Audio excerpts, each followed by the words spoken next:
This is a press release to be distributed to all parties, newspapers, and outlets immediately, anywhere and everywhere.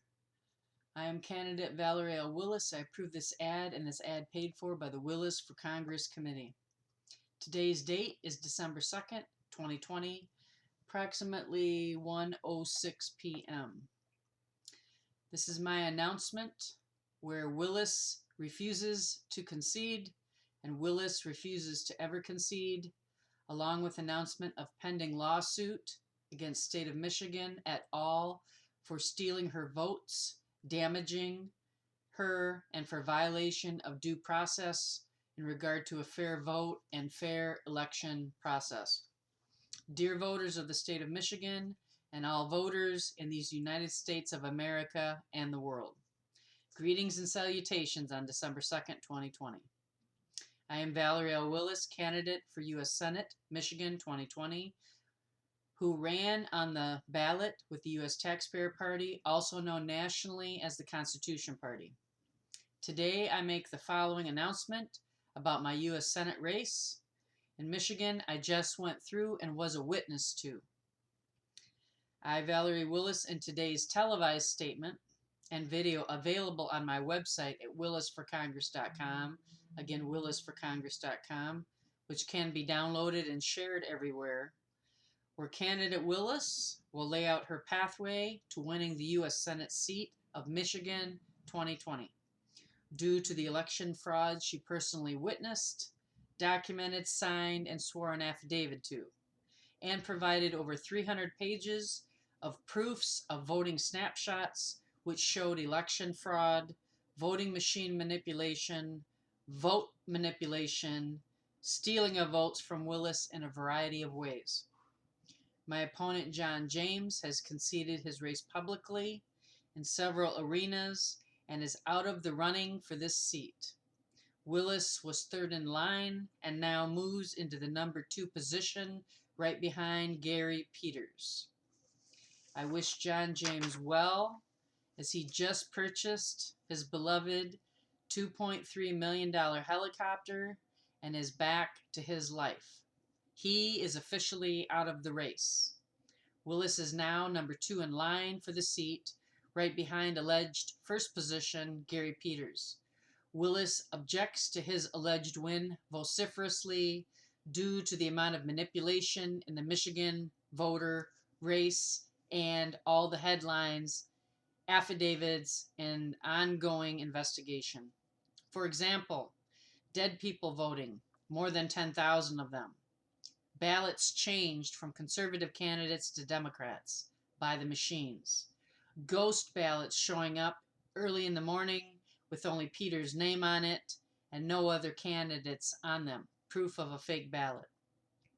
These fake ballots fail the triple security checks that were installed ahead of the election by those who anticipated such improper actions, and there are many more examples of voter fraud.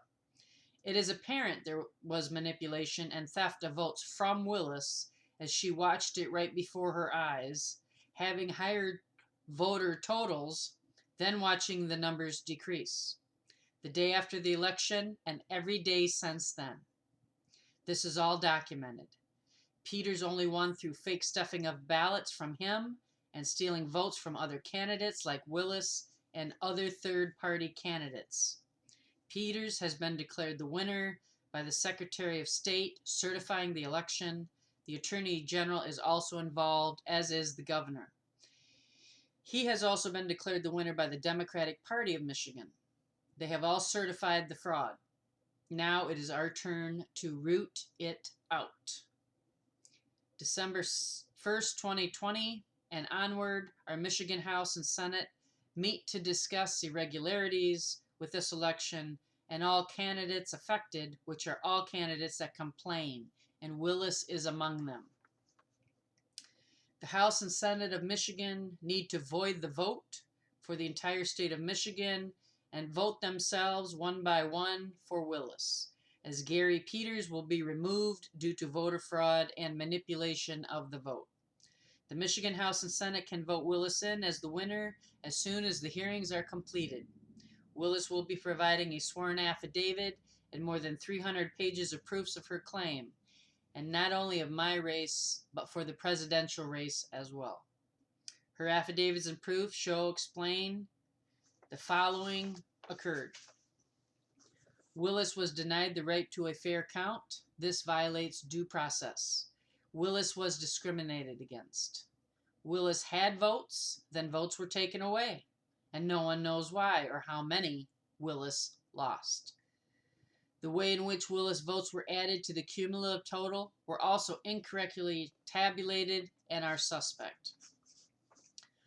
It was also a long period of time before votes were reported for Willis at all, leading Willis to believe that votes were held back just in case they were needed by Gary Peters. Votes were stolen from Willis and given to Peters. Peters should give up his seat before he is charged. In the prior weeks, Rudy Giuliani, lawyer for President Trump, stated to the press through his words in legal briefs that, quote, President Trump was denied the right to a fair count. This violates due process rights, end quote. Willis states by and through her affidavit, over 300 pages of evidence, and matrices of votes and when they occurred, that Willis was denied the right to a fair count, and that Willis's due process rights were denied. Willis is searching for an attorney with intelligence and the ability to close and win this case. Attorneys may call Willis as interviews are pending and ongoing now. Willis states and claims damages against the following parties, individually and severally. Candidate Gary Peters, the campaign of Gary Peters, the Democratic Party of Michigan, the Democratic Party nationally, the Michigan Secretary of State, the Michigan Attorney General, and the Governor of the State of Michigan, and others who are found to be complicit in this vote-stealing scheme. Willis moves that the Michigan House and Senate void the election results due to their being compromised and unreliable. Remove Gary Peters once your investigation is complete and you have proven him an accomplice to this scheme of vote buying, and since John James has conceded, as previously stated and confirmed, Valerie L. Willis is the next in line to be installed into the U.S. Senate seat by a vote from the Michigan House and Senate. And Michigan will truly have a conservative candidate representing we the people of the state of Michigan. Signed the 2nd day of December, 2020. Thank you. God bless.